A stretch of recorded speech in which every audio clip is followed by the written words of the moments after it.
کوئی وقتی عمل کا نام ہے کہ ہم نے بچے کا نام اسکول میں مدرسے میں لکھوا دیا، باپ ہونے کا حق ہم نے ادا کر دیا۔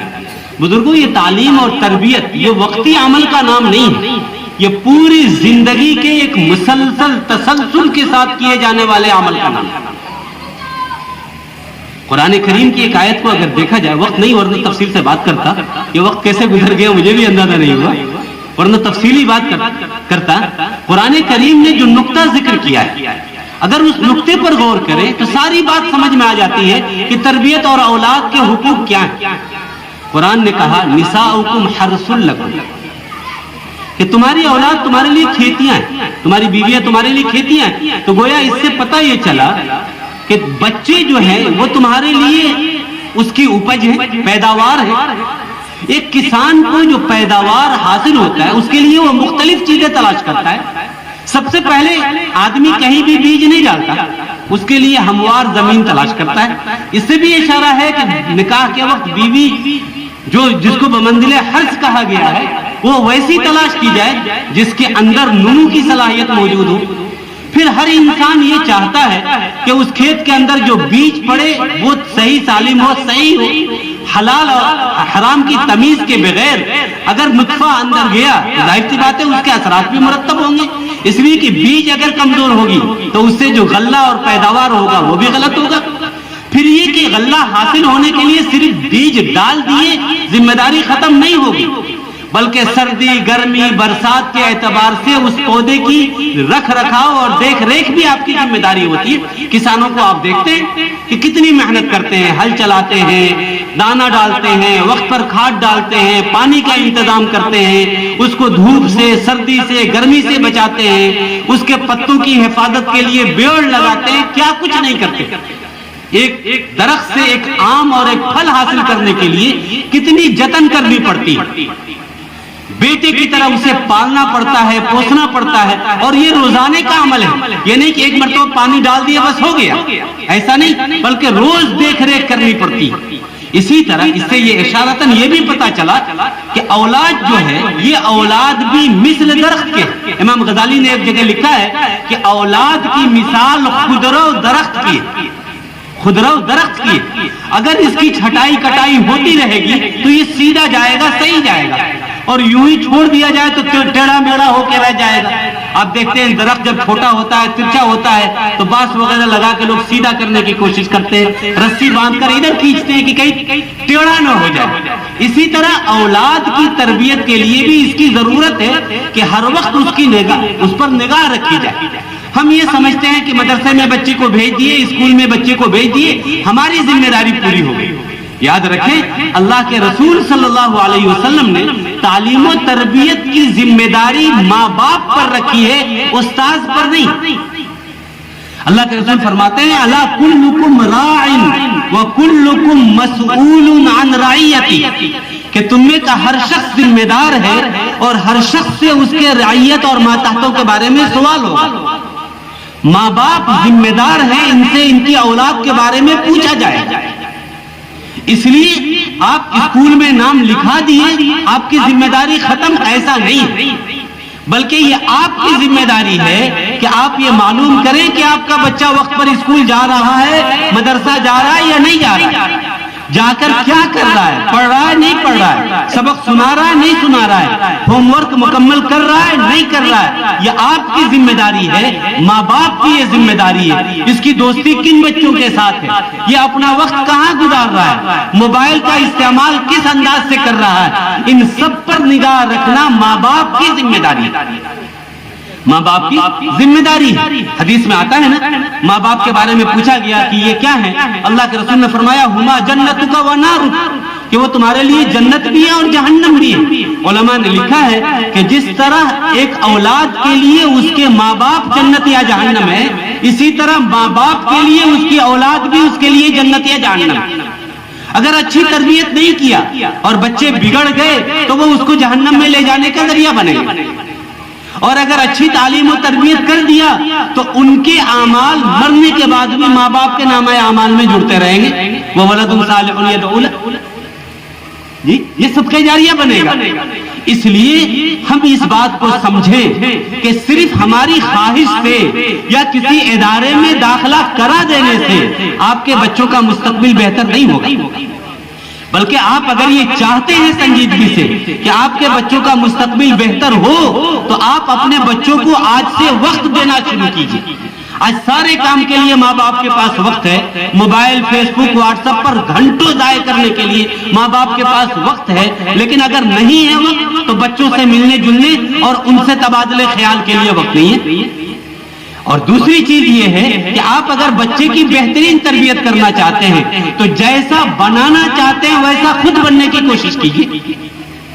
جی آپ خود اس چیز کو اپنے اندر اپنائیے نہیں اور چاہیے کہ بیٹے کے اندر یہ چیز پیدا ہو جائے، نہیں ہو سکتی۔ آپ خود فجر میں سوئے رہے ہیں، بچے سے کہیں کہ مسجد جاؤ نماز پڑھ لیں، آپ خود جھوٹ بولیں موبائل پر بچے کے سامنے اور بچے سے کہیں بیٹا جھوٹ نہیں بولنا چاہیے، آپ خود اپنے بھائی سے جھگڑا کریں اور بیٹوں کو سمجھائیں کہ بیٹا مل جل کے رہنا چاہیے، یہ کبھی نہیں ہو سکتا۔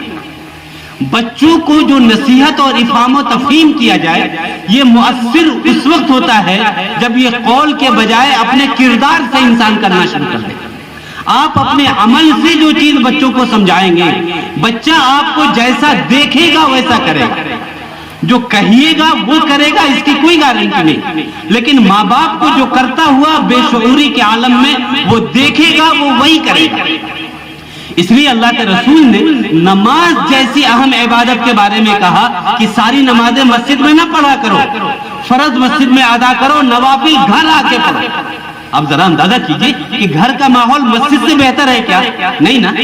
اس کے باوجود اللہ کے رسول کیا حکم دے رہے ہیں کہ نفل نماز گھر میں پڑھو، کیوں؟ تاکہ تمہارے بچے دیکھ کر نماز سیکھیں۔ ساری نماز مسجد میں پڑھو گے تو تمہارے بچے کیسے سیکھیں گے؟ تمہاری بچیاں کیسے سیکھیں گی؟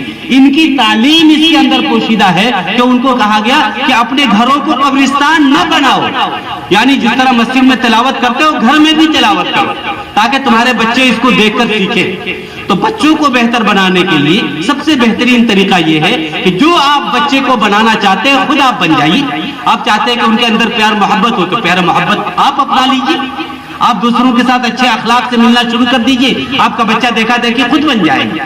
اس لیے خلاصہ یہ ہے، اذان بھی ہو چکی ہے، وقت نہیں، مجھے اصل جو کہنا تھا وہ یہ تھا کہ ماں باپ کی ذمہ داری اس سے پوری نہیں ہو جاتی کہ آپ نے اپنے بچوں کا نام ادارے میں لکھوا دیا۔ ہم میں سے بہت سے لوگ ہیں جو یا تو تعلیم کی طرف توجہ ہی نہیں کرتے، اور اگر جیسے تیسے کہنے کے بعد نام لکھا دیے تو سمجھتے ہیں کہ ہماری ذمہ داری پوری ہو گئی۔ تربیت اس کا نام نہیں ہے کہ بچے کو آپ کہیں کہ بڑوں کو سلام کرو، چھوٹوں کے ساتھ مل کر رہو، یہ بھی تربیت میں شامل ہے، لیکن اتنے سے تربیت کا حق ادا نہیں ہوتا، وہ روزانے کا عمل ہے۔ آپ ہر آدمی یہ طے کرے کہ ہم روزانہ اپنے بچے کے لیے کم از کم آدھا گھنٹہ نکالیں گے، ان کی تعلیم و تربیت کا اس میں جائزہ لیں گے، یہ ان کا ایک گھنٹہ ہو۔ بچے صرف اسکول میں نہیں سیکھتے بلکہ گھر میں سیکھتے ہیں، وہ وہاں تعلیم حاصل کرتے ہیں، ان کی اصل تربیت تو ان کے گھروں میں ہوتی ہے۔ اس لیے گھر کا جو ماحول جیسا ہوگا ویسے اثرات بچوں کی زندگی کے اندر مرتب ہوں گے۔ گھر میں ماں باپ میں روزانہ جھگڑا ہو رہا ہے، بھائی بھائی میں روزانہ لڑائی ہو رہی ہے، اور آپ چاہیں کہ آپ کے بچے اس سے بچ جائیں، نہیں ہو سکتا جی۔ اس لیے آپ بچوں کو اگر بہتر بنانا چاہتے ہیں تو خود ہمیں بہتر بننا پڑے گا۔ ہم اگر بہتر نہ بنے تو ہمارے بچوں پر اس کے اثرات مرتب نہیں ہو سکتے۔ اس لیے ہر آدمی یہ مجمع طے کرے کہ انشاءاللہ ہم ایک وقت کم کھائیں گے، ایک روٹی کم کھائیں گے، یہ تو گوارا، لیکن ہمارے بچے تعلیم سے بے بارہ رہ جائے یہ ہمیں منظور نہیں ہوگا۔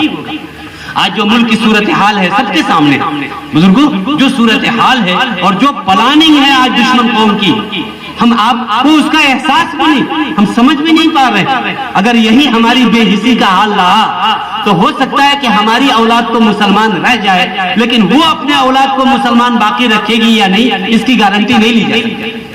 اس لیے بزرگوں ہمارے پاس جو وقت ہے ہماری کوشش ہونی چاہیے کہ ہم اپنے خواب غفلت سے بیدار ہوں، عقل اور ہوش کے ناخن لیں، اور اس سے پہلے کہ ہمارے بچے کہیں اور چلے جائیں ان کو دین حق پر رہنے کا انتظام کر دیا جی۔ قوم و سماج ہر طرح کی تعلیم کی ضرورت ہے، اسلام کسی تعلیم میں رکاوٹ نہیں ڈالتا، یہ بدقسمتی ہے ہمارے قوم و سماج کی کہ ہم نے تعلیم کو بھی بانٹ دیا. اپنے آپ کو تو بانٹا ہی برادری میں, قبیلے میں, گاؤں میں اور فلاں میں, ہم نے تعلیم کو بھی بانٹ دیا کہ یہ دینی تعلیم ہے, یہ دنیاوی تعلیم ہے. میں پوری ذمہ داری کے ساتھ کہتا ہوں, علماء کی موجودگی میں کہتا ہوں, اسلام کے اندر اس تقسیم کی کوئی گنجائش نہیں. کیا مطلب ہوتا ہے یہ دینی تعلیم ہے, یہ دنیاوی تعلیم؟ کوئی تقسیم اسلام میں دینی اور دنیاوی کی نہیں. اسلام نے علم کو صرف دو حصے میں تقسیم کیا ہے. ایک کا نام ہے علم نافع اور دوسرے کا نام ہے علم غیر نافع.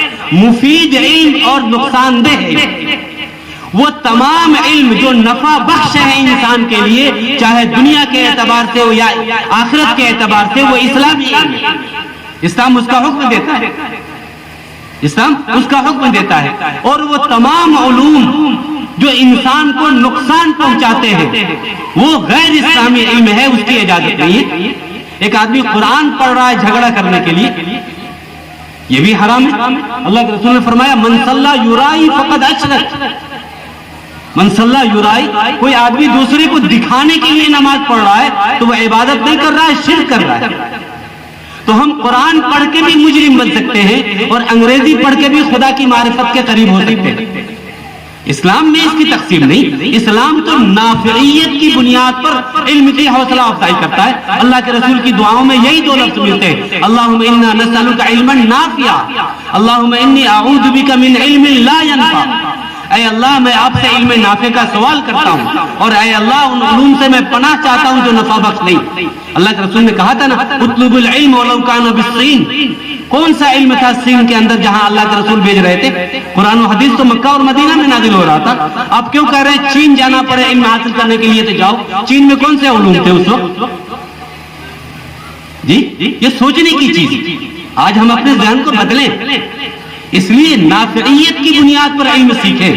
علم کی تقسیم یہ ہونی چاہیے کہ نفع بخش علم ہمارا, چاہے وہ کسی بھی زبان میں ہو, کسی بھی سبجیکٹ میں ہو. اس لیے یہ مزاج بنائے, بچوں کی تعلیم پر توجہ دیں. بدقسمتی سے آئے دن تعلیمی معیار ہمارا گرتا جا رہا ہے. 2011 کی رپورٹ کے مطابق اس ملک کے اندر سب سے کم طبقہ جو اسکول اور مدرسوں میں پڑھ رہا ہے وہ مسلمان ہے, اور سب سے زیادہ جو بیچ میں تعلیم چھوڑ رہا ہے وہ بھی مسلمان ہے. یہ کیا ہمارے لیے شرم کی بات نہیں؟ کیوں ایسا؟ کیا تعلیم کا مقصد صرف پیسہ کمانا ہے؟ نہیں. ہمارا ایک مزاج بنا ہوا ہے, چلو نہیں پڑھے گا سعودیہ بھیج دیں گے, پیسہ تو کما لے گا نا. بزرگوں, تعلیم پیسہ کمانے کے لیے نہیں ہے. تعلیم اچھا شہری اور اچھا انسان بننے کے لیے, اچھا مسلمان بننے کے لیے. اس لیے تعلیم کے بغیر ہم دنیا کی کسی ترقی میں, کسی بھی مقابلے میں آگے نہیں بڑھ سکتے. اس لیے ہم یہ چاہتے ہیں کہ ہماری پسماندگی دور ہو. تو ہم صرف حکومتوں کو کب تک الزام دیتے رہیں گے؟ اپنے اندر آپ صلاحیت پیدا نہیں کریں گے تو آپ آنے والے مستقبل کا مقابلہ نہیں کر سکتے. آپ کا مستقبل مزید تاریک ہوگا. ان تاریکیوں سے اگر نکلنا ہے تو اس کا واحد راستہ تعلیم, تعلیم اور تعلیم. اس کے بغیر آپ آگے بڑھ بھی نہیں سکتے. اس لیے آپ جہاں ہیں وہاں معیاری تعلیم کا انتظام کیجیے. اساتذہ کی بھی ذمہ داری ہے کہ جو بچے ہمارے پاس آ رہے ہیں وہ قوم کی امانت ہے.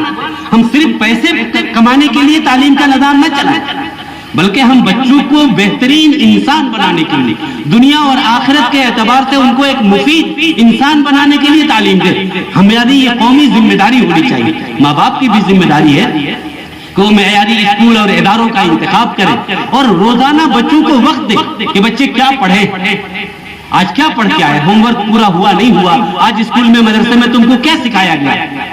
جی یہ ساری چیزوں کا جائزہ لیں, تب جا کر صحیح معنوں میں ہم تعلیم میں آگے بڑھ سکتے ہیں. اللہ تعالی ہم سب کو اپنی ذمہ داری کا احساس پیدا کرنے والا بنائے اور ہم اپنے بچوں کے لیے بہتر مستقبل کے ضامن بنے. اور اس کے لیے ضروری ہے کہ ہم اپنی تعلیم اگر پوری نہیں کر سکے تو خدا را یہ غلطی اپنے بچوں کے اندر نہ دہرائیں, بلکہ ان کو ایک بہترین تعلیم یافتہ انسان بنانے کے لیے جو بھی ہو سکے ہم اس کی کوشش کریں. نہ سمجھ میں آئے تو اس کے ماہرین سے مشورہ کریں, معلوم کرے اور ان کی ہدایات کے مطابق عمل کرے. اللہ تعالی ہم سب کو تعلیم کی صحیح قدر و قیمت جاننے والا اور تعلیم کے مطابق محنت کرنے والا, اپنے اولاد کو بہترین تعلیم یافتہ انسان بنانے والا اللہ ہم سب کو بنائے. اور تعلیم میں جو کمی اور کوتاہی اب تک ہم سے رہ گئی ہے اللہ تعالیٰ اس کو معاف فرمائے. وآخر دعوانا ان الحمدللہ رب العالمین.